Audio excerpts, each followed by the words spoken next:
कोमल नाम की एक अनाथ बच्ची खानपुर गांव में एक छोटी सी झोपड़ी में रहती थी। उसके माँ बाप इस दुनिया में नहीं थे। कोमल के घर में उसका ध्यान रखने वाला कोई नहीं था। वो अभी 6 साल की थी। उसे अभी अपने बाल बनाने भी नहीं आते थे, जिसकी वजह से उसके बाल बहुत खराब हो गए थे। गांव के बच्चे भी कोमल को बहुत चिढ़ाते थे। एक दिन कोमल गांव के बच्चों के पास जाती है। अरे देखो देखो कौन आया है, इसके बाल तो देखो, ऐसा लगता है जैसे कभी कंघी ही ना की हो। बाल नहीं, घास है इसके सर पर तो। सभी बच्चे हंसने लगते हैं। कोमल रोते हुए वहाँ से चली जाती है और अपने घर आ जाती है। उसके घर में पुरानी टूटी हुई कंघी पड़ी थी। मैं भी अपने बाल कंघी से ठीक कर दूंगी। वो उस कंघी से अपने बालों को कंघी करने लगती है, लेकिन उसके बाल इतनी बुरी तरह से उलझ गए थे कि उनको ठीक करना आसान काम नहीं था। माँ, आप कहाँ चली गई? यहाँ कोई भी मेरे बाल नहीं बनाता। सब बच्चे मुझे चिढ़ाते हैं। मेरे बाल घास जैसे हैं। अगर आप होती तो मेरे बाल भी बाकी बच्चों की तरह सुंदर होते। कोमल जोर जोर से रोने लगती है, लेकिन उसके घर में उसे सुनने वाला कोई नहीं था। कुछ दिन बाद कोमल जंगल से लकड़ियाँ लेने जाती है। जंगल से लकड़ियाँ निकालते समय उसके बाल झाड़ियों में फंस जाते हैं। अरे ये मेरे बाल कहाँ फंस गए? बहुत कोशिश करने के बाद भी बाल झाड़ियों से निकल नहीं रहे थे। कोमल रोते हुए भगवान को याद कर रही थी। हे भगवान, कि मैं कहाँ फंस गई? अब मैं यहाँ से कैसे निकलूं? मेरे बाल बहुत दुख रहे हैं। मेरी मदद करो भगवान। और तभी वहाँ लगे एक बड़े से पेड़ से आवाज आती है। तुम रोना बंद करो, मैं अभी तुम्हारे बाल निकालता हूँ। तभी पेड़ की जादुई शक्ति से कोमल के बाल झाड़ियों से निकल जाते हैं। कोमल डरते हुए उस पेड़ की तरफ देखती है। तुम घबराओ मत, मैं तुम्हें कुछ नहीं करूँगा। मैं एक जादुई पेड़ हूँ। जादुई पेड़, आपका बहुत बहुत धन्यवाद। आप नहीं होते तो मैं जंगल में ही रह जाती।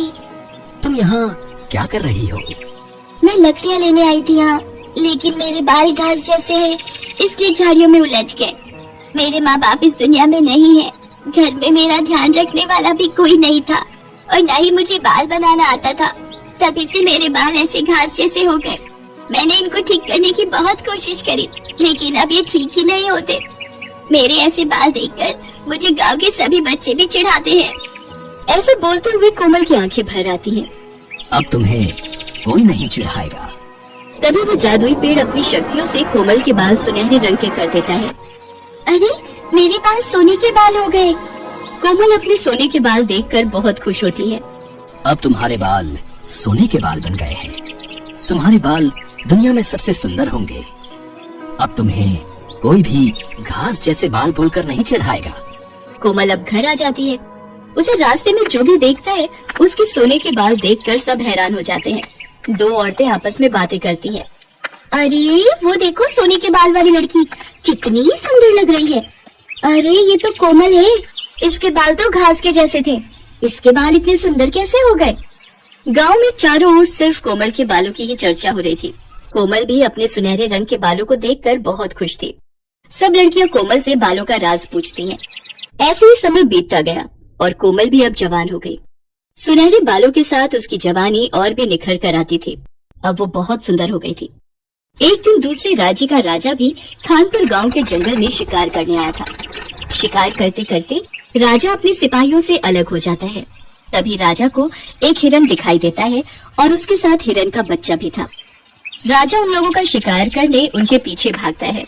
हिरन अपने बच्चे को साथ लेकर भाग रहा था, लेकिन हिरन का बच्चा झाड़ियों में उलझ जाता है, जिसकी वजह से वो भाग नहीं पा रहा था।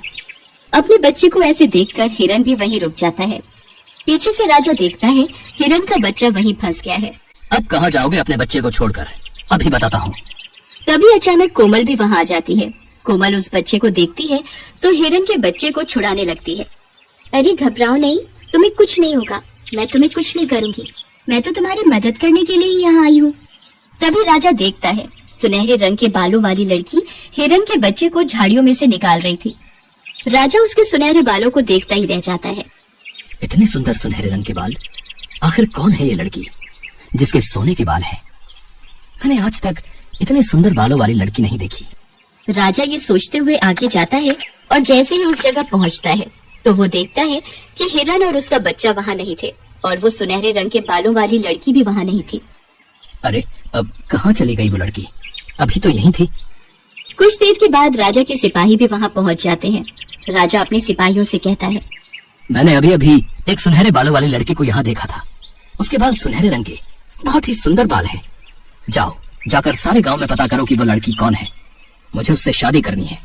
तभी राजा के सिपाही गांव में जाते हैं और गांव वालों से पूछते हैं, इस गांव में सुनहरे बालों वाली लड़की कोई रहती है? हमारे राजा उससे मिलना चाहते हैं। हाँ, कोमल बिटिया के बाल सुनहरे रंग के हैं और वो सामने वाली झोपड़ी में रहती है। सिपाही अपने राजा के पास जाते हैं और उन्हें कोमल के घर ले जाते हैं। राजा झोपड़ी के बाहर जाकर खड़ा हो जाता है और आवाज देते हुए कहता है, कोई है अंदर? राजा की आवाज सुनकर कोमल बाहर आ जाती है। राजा दरवाजे के बाहर खड़े थे। जी कहिए। राजा कोमल को देखते रह जाते हैं। कोमल सुनहरे रंग के बालों के साथ बहुत सुंदर लग रही थी। जितने सुंदर बाल उतने सुंदर सूरत। अब तो यही मेरी पत्नी बनेगी। अपने माँ बाबा को बुलाइए, हमें उनसे कुछ जरूरी बात करनी है। कोमल बताती है कि उसके घर में कोई नहीं है, वो अकेली रहती है। उसके माँ बाप इस दुनिया में नहीं है। राजा कोमल को अपने बारे में बताता है। मैं सूरत का राजा हूँ और यहाँ शिकार करने आया था। मैंने तुम्हें जंगल में देखा था। जिस हिरन के बच्चे को आपने छुड़ाया था, मैं उसका शिकार करने वाला था, लेकिन तुम्हारे सुनहरे बाल देखकर मैं तुम्हें देखता ही रह गया। क्या आप उस हिरन का शिकार करने वाले थे? लेकिन क्यों? इतने प्यारे जानवर को आप क्यों मारना चाहते हो? हमें आप बहुत पसंद हैं। हम आपसे शादी करना चाहते हैं। और हाँ, अगर आप हमसे शादी करने को तैयार हो गई तो मैं अभी से शिकार करना छोड़ दूंगा। राजा की इस बात ने कोमल का दिल जीत लिया था और पहली बार इतने बड़े राजा ने कोमल को शादी के लिए पूछा था। कोमल भी इतने बड़े राजा को मना नहीं कर पाई, क्योंकि वो बचपन से ही अकेली रह रही थी और कभी उसने ऐसा प्यार नहीं देखा था। फिर वो राजा गांव के मंदिर में जाकर सबके सामने कोमल से शादी करता है और कोमल को अपने साथ अपने महल में ले जाता है। राजा कोमल से बहुत प्यार करता है और कोमल के कहने पर वो शिकार करना भी छोड़ देता है। अब कोमल के पास हर खुशी थी। बचपन से ही वो जिस प्यार के लिए तरस रही थी, वो उसे अब मिल जाता है।